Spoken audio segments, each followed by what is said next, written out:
morning. Today I am going to describe the topic survey and demarcation in logging and economics subject. First of all, we have to go for survey before the actual operation of the logging practices, and for this survey and demarcation of boundaries or areas is necessary to clear cut make the boundaries of allotted crop in the forest. For this survey and demarcation of needful area is uh, needed to be conducted to achieve a good economic result of the logging operations. Uh, Generally, the boundaries of forests are not clear cut marked as the trees and their seeds are dispersed anywhere without any political, without any administrative foundation.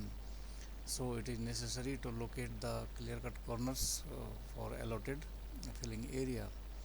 The achievement of highly efficient logging and transport operations is only possible when it is planned in a very good time or at least 3 months before actual operations. For this, we have to cross check the earlier records in our working plan also, and for that we have to check the compartment records.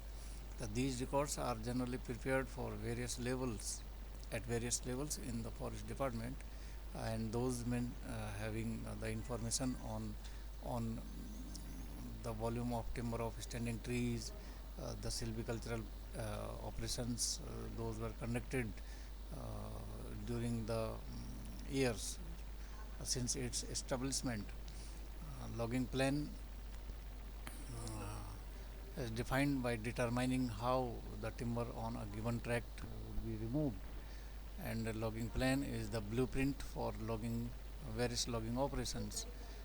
Logging plan also include the logging methods, the location of landings, setting the boundaries, and the sequence of cutting and entire forest road system.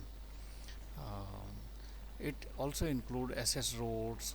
Those are constructed independently of the timber sales, and these are the part of essential part of logging plan. Then we have next important factor in logging planning is the map that will be cross-checked through compartment records also. Mapping of the area to be logged require the location of boundaries by starting from the known corners. All the maps should contain the following needful informations like name and initials of the map maker, date of surveying, then the legends showing symbols at defined portions of that map. Then title should be there like forest type map or topographic map. Uh, the scale should also be mentioned therein.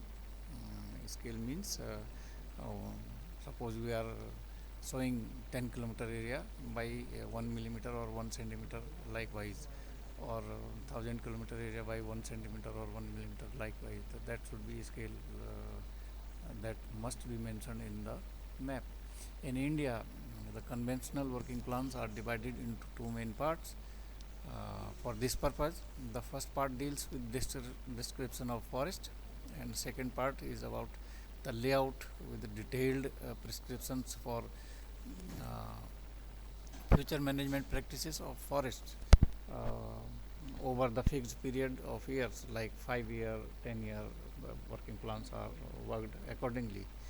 Although more than 60% of expenses in forestry sector is used on logging operations, and this aspect is almost ignored in the conventional working plan because logging involve or most part of the expenses in logging operations are involved in road construction. Those road be may be of different kinds: main road, haul roads, branch roads, extraction roads, etc.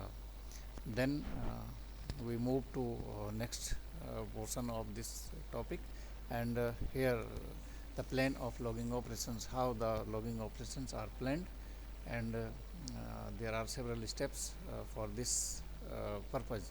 Such plans can be prepared at least 1 year in advance. It should include the various aspects, and one of them is annual logging area. It include the felling age, assortment, and roads. These all are the part of annual logging area. The felling age is defined that the tree size as a criterion of rotation may be non-profitable sometime, but rotation age should be fixed or assessed on the basis of minimum profit. Therefore, as a result, timber merchants should also increase the price. It is well known fact that rotational age of trees definitely gives rise increasing volume of standing trees. It is well known fact actually on the literature also, or by experienced uh, foresters. Those also gives rise same idea about the volume with increasing rotation age. Next we have assortment or grouping, and it include all the components like total volume of sawn timber, pulpwood, and firewood in each species in each logging unit.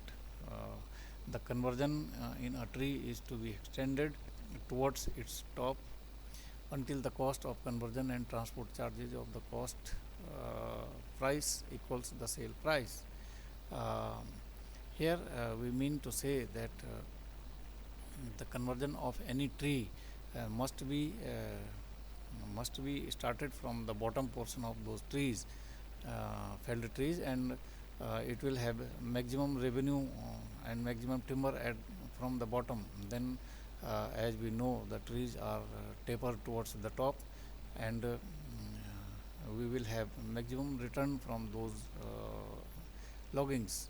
Then the next part of the plan, or that is important part, that is roads, and the logging area can also be determined and described with road to be constructed.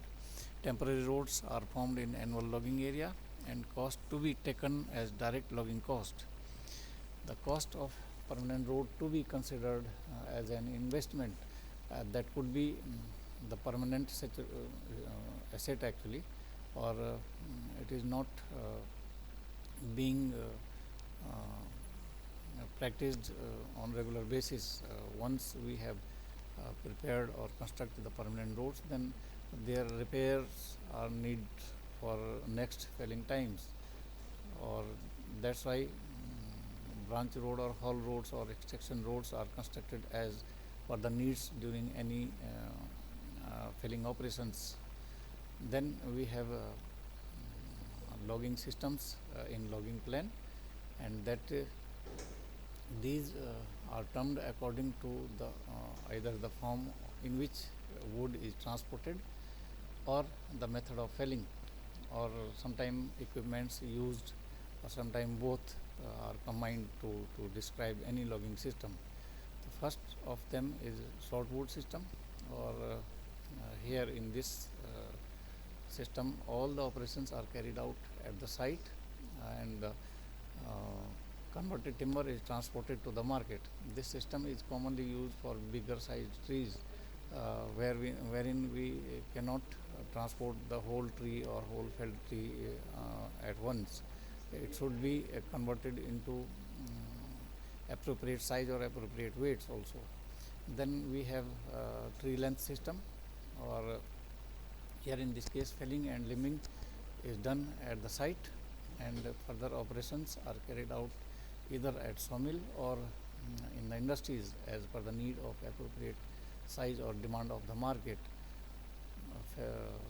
Felling and limbing, as we know, are the simple operations. Limbing is the removal of branches of felled tree, and the whole clear bole tree is transported in that form to the market, and it is only possible in the plain topographical areas, only where the appropriate transport system, tramways or large size trucks or railway systems are available nearby the forest or felling area.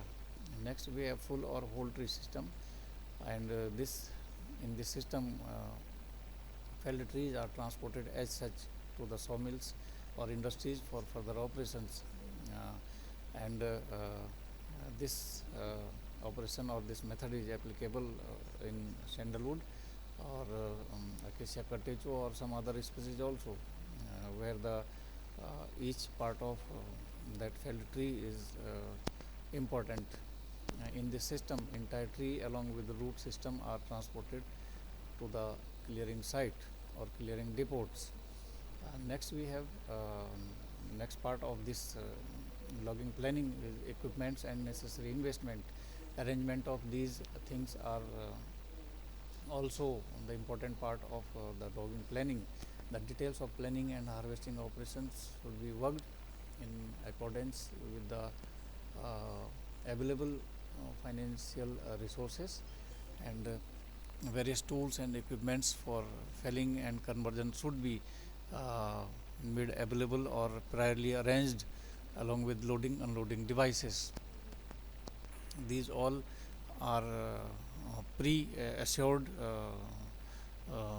during logging planning. Next, we have labor requirement or the arrangement of labor during planning phase is also necessary part, and it should be worked out by arrangement of efficient labor in different years for various operations, and by making estimates on the changes in productivity of labor due to method of working and introduction of new equipments and techniques. Sometime we must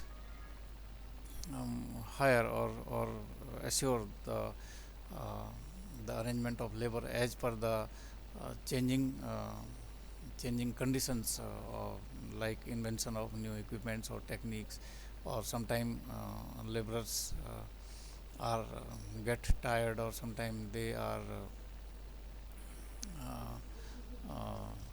fatigue, feeling fatigue, or sometime they feel illness. So in that case, we must have arrangement of extra or surplus laborers also, or all must have the knowledge about equipment and techniques in the changing environment also. Next, we have the most important phase of logging planning is the time scheduling of various operations. All the operations, whether the labor arrangement, whether the arrangement of equipment, whether the earlier discussed things, those are use of any logging system or any other thing. These all are scheduled by a perfect itinerary system, or these should always these all should be always planned in very advanced time.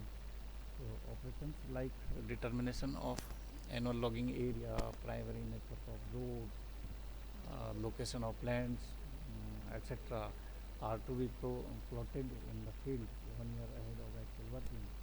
Therefore, these all aspects should be given into account while planning and organizing the logging operation to ensure maximum return by giving equal consideration to other aspects such as silvicultural practices and various other aspects of forestry operations. And here it is the whole description of this logging planning, and hope you all understand the matter discussed herein. Thank you.